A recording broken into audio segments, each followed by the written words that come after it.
After 5 years of waiting, Joker Folie is finally out. Is it any good? Let's talk about it.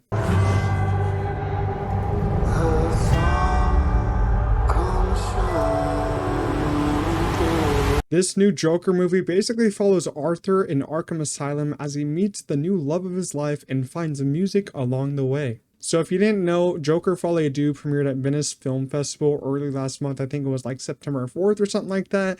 Then its reactions came out and it was pretty split down the middle. It was like a 60, 55 around there. I think it's at like 60 something right now. And then when the first one premiered 5 years ago, yes, it's been 5 years. Crazy how long it took them to make this. It actually opened up to pretty great reviews. Actually, not pretty great, pretty good, like 70s. And then when the film opened for everyone, it went down like 50 and 60 and all that. So I'm interested to see where this one will land. And I was actually worried going into this one because I thought the first one was actually really great. And it actually became the first R-rated movie to gross $1 billion. Now it's actually the second because Deadpool and Wolverine. But I enjoyed the trailers of this sequel. I thought the trailers were beautiful. And I came out of the theater actually loving this one a lot. But I will say that a lot of people are going to hate this movie, and that's okay. I'm actually happy to be, in the small minority on this one because I'm always in the popular side on movies. I'm always, loving the same movie that critics love. It's only that sometimes I'm in the minority. This one I'm going to be in the minority. I mean, it's pretty divisive, but after it comes out, after the public sees it, I think it's going to be mostly people hating on it. And, I understand that. But I really do feel like, man, I just took a lot away from this movie.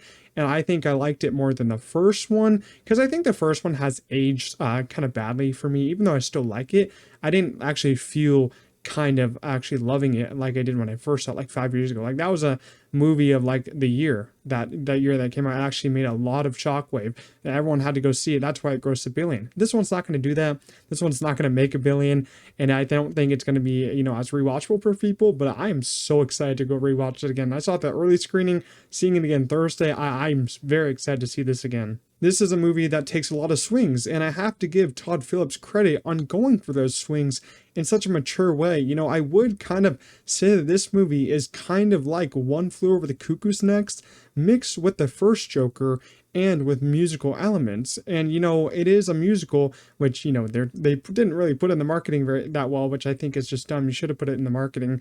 It has a lot of fans upset that it's a musical. And I used to be a hater of musicals. I will say I used to hate musicals when I was younger, but now I'm more mature. I've come around to how beautiful, a musical can be, even when they're made great. And so I guess what I'm trying to say here is just give it a chance. I mean, maybe you'll hate it, but maybe you'll find some stuff in here to really, really love. I do actually want to talk about those musical scenes and numbers and why I did love them so much. It's basically, as I said, a jukebox musical, which means they're already using basically existing popular songs. I don't think there was any original songs in here that I heard, which is interesting because when you have Lady Gaga in here, I'm kind of perplexed that you're not asking her to write an original song. But a lot of people will know the songs in this one. I didn't know them all. I knew some of the ones from the trailers, but yeah, I didn't really know them because they're mostly kind of old songs. So a lot of older audience will know those. But I thought that the musical scenes actually had great purpose.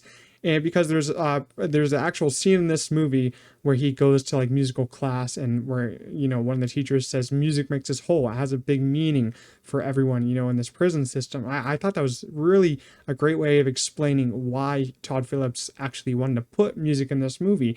He actually had it as a main purpose. So I'm going to be a little confused when I talk to people and they say, what was the point of a musical when he put the damn scene right in the movie for you? Music does something to you. It actually gives you purpose, makes you whole again after all this torment and abuse. Because it's Arkham Asylum. Arkham Asylum looks great. Production design on it.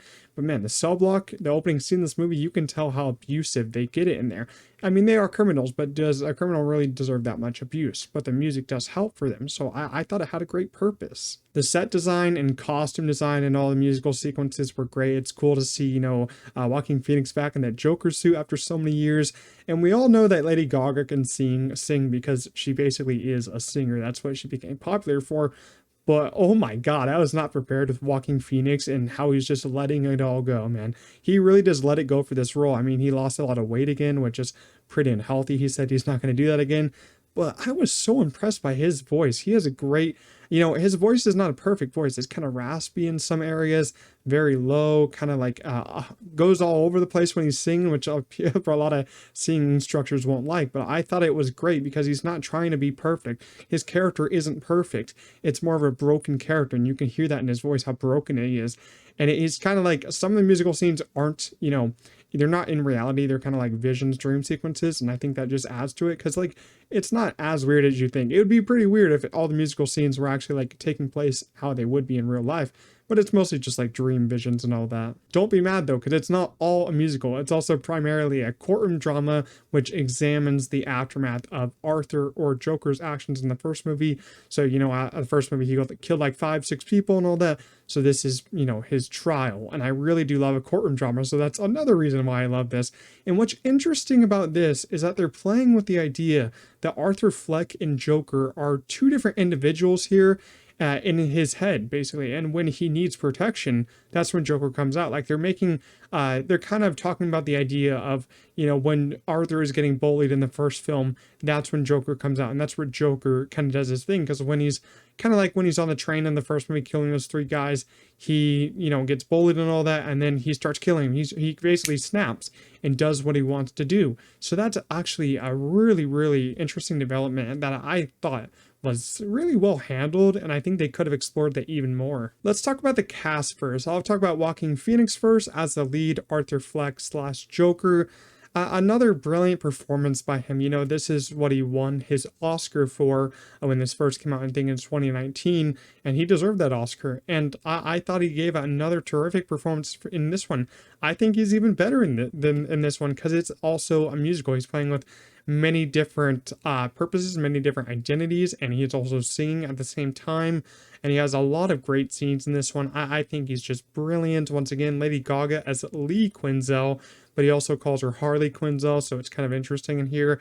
I really took a lot away from her character. A lot of people will say she has no purpose, but she does have a purpose. Because if you watch a lot of Joker and Harley Quinn kind of stuff, you see that Joker takes advantage of Harley Quinn character, kind of shapes her into who she is.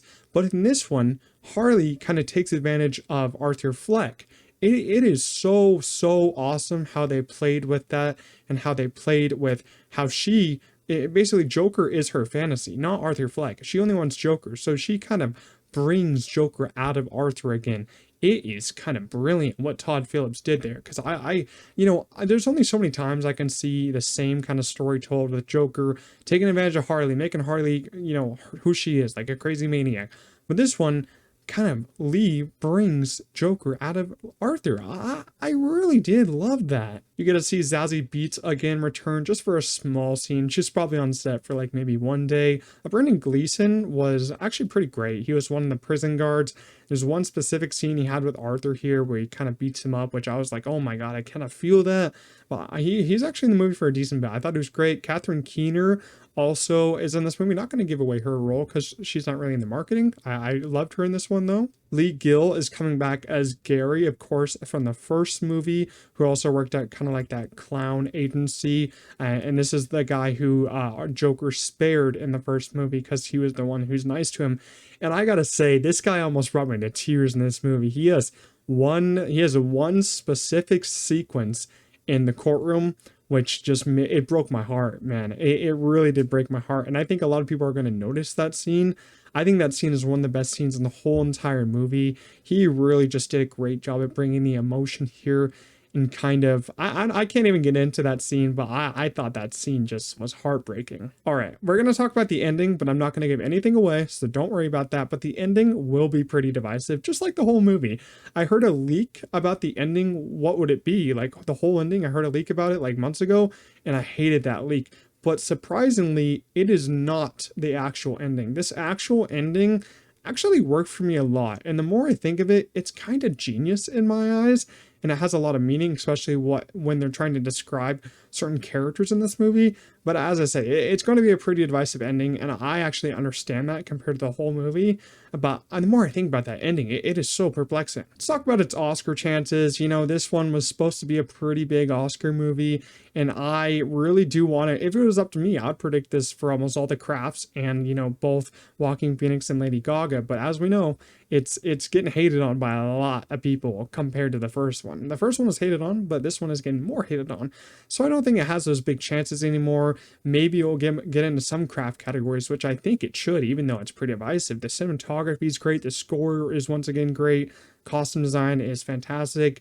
I think those would be pretty nice to get into. I mean, I love this score. I think it's different and, you know, kind of the same. Like you hear that classic, kind of, what is that? Like the violin score, the strings from the first movie, you hear that classic score and then you hear a lot of new stuff. But I don't see Joaquin Phoenix or Lady Gaga getting in. Lady Gaga just, I don't know if she'd really get in. Supporting actress, kind of busy. Joaquin Phoenix, maybe. I think his performance is great. I think he deserves it, but he is under fire for leaving Todd Haynes' project like 5 days before production, and supposedly he was going to be in Split, but left that close to production too. I think he's just in too bad of waters right now to really get in. But if it was up to me, I'd really want him in. Overall, I'm proud to say that I love Joker Folie Deux. It's perplexing in all the most fascinating ways, and it's just as beautiful as the first one. Plus, the musical elements add so much more style to it. I don't care if I'm in the minority this one because I felt like it was a play on One Flew Over the Cuckoo's Nest, which is one of my favorite films of all time.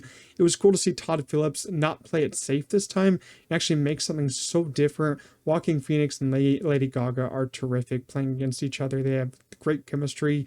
I overall loved it. I'm going to give Joker a strong 9 out of 10. I know I'm going to be in the minority on this one, and I'm happy to be in the minority. I'm happy that I loved it. I cannot wait to go see this again. It was so beautiful. There's music. I cannot actually wait to listen to the music on Spotify. I can't wait for that album. But that's it for my review of Joker 2, Joker Folie Deux. Leave your thoughts down below in the comments. If you enjoyed my review, make sure to leave a like, subscribe to the channel. Helps me out a lot. Have a good day, everyone. See you next one.